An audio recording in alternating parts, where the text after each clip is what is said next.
everybody, it's Nina. Thanks so much for joining me today for a new tutorial. And today I'm going to be featuring the Picket Fence Foil Impressions, hot foil stamps, and coordinating dies. This gorgeous new line of foil impression stamps and dies are so beautiful and help you create some amazing foiled impressions with a hot foil machine. So here's a selection of the foiled impressions sets that I have from Picket Fence.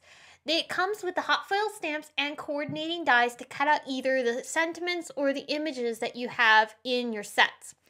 For my first example, I'm going to be using this beautiful peony. This is the hot foil stamp, and I'm going to use also the coordinating die to cut it out. To use this product, you will need a hot foil machine. I'm using the Gemini Foilpress, but you could also use the Couture Creations GoPress and Foil machine. I'm starting up the Foilpress and getting it set to heat up the hot foil stamp so everything will be nice and warm and ready for me to be able to start foiling with. I'll go over the machine in a minute. Once the machine has been fully heated up and the hot foil stamp is ready to be transferred into a die cutting machine with the platform, I'm going to take the foil and lay it face down onto the hot foil stamp and then my cardstock and the top plate. Then I'll disengage it from the machine and run it through my die cutting machine. In this case, I'm using the Gemini Junior. When you're done, you end up with this beautiful foiled transfer design onto your cardstock, and it also has a little bit of a debossed effect, almost like letterpress, which is so much fun and really gives this foiling a very elegant look. Now, like I said, there are coordinating dies to cut out these foil impression images from Picket Fence, and I did use that to cut out this gorgeous peony. This peony is so stunning with this rose gold foil on top of the red cardstock. And you can even see on this side example the debossing that happens when you use that hot foil stamp, the way it impresses into the cardstock. You could also use this without foil and no heat and simply run it through almost like a embossing folder to get a really beautiful embossed impression on your cardstock. You could even use ink for a true letterpress effect. I finished off this card by using some Copic markers to add a little bit of shading to the peony.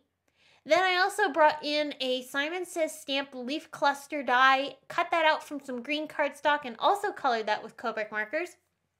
Add a little bit of splatter and Nouveau drops to the background of the white panel and finished off the card with an I love you sentiment, also foiled with the Picket Fence Foiled Impressions hot foil stamps and dies. And I used the same rose gold foil on the white cardstock, which really sets off this rose beautifully. I also did another example using the Thank You hot foil stamp from Picket Fence. Now, like I said earlier, I'm using the Gemini Foilpress machine. The Gemini Foilpress, you want to go ahead and use the lowest setting when you're doing something with paper crafting like this. I usually like to let mine heat up for about 30 to 45 seconds just to let it get really good and hot. And you want to make sure that the light is green next to the temperature gauge of your foil machine.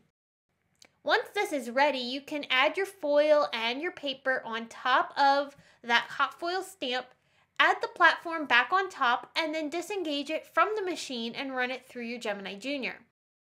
I recommend using the Gemini Foilpress with the Gemini Junior, and if you have other die cutting machines, I definitely would encourage you to check out the Couture Creations GoPress and Foil machine, as that one is compatible with almost any other die cutting machine. But again, you can see that the beautiful results you get with these gorgeous Picket Fence Foiled Impressions dies, the combination of the foiling and the letterpress effect simply is stunning. And I just love how this finished off with some stamps that I used from Altenew, stamped with Distress Oxide inks, and I added a little bit of Nouveau drops around this one as well in some coordinating colors. My hope is that these cards using the Picket Fence Foiled Impressions hot foil stamps have inspired you to create with these too. There's all sorts of other designs that you can get in these hot foil stamps, so I encourage you to check out all of them over at the Simon Says Stamp shop because we have a whole collection of them that you can choose from. If you enjoyed this video, I hope you'll give it a big thumbs up and subscribe to our channel for more inspiration. Thanks for joining in. I will be back again with more to share very soon. And until next time, I hope you have a great day. Bye!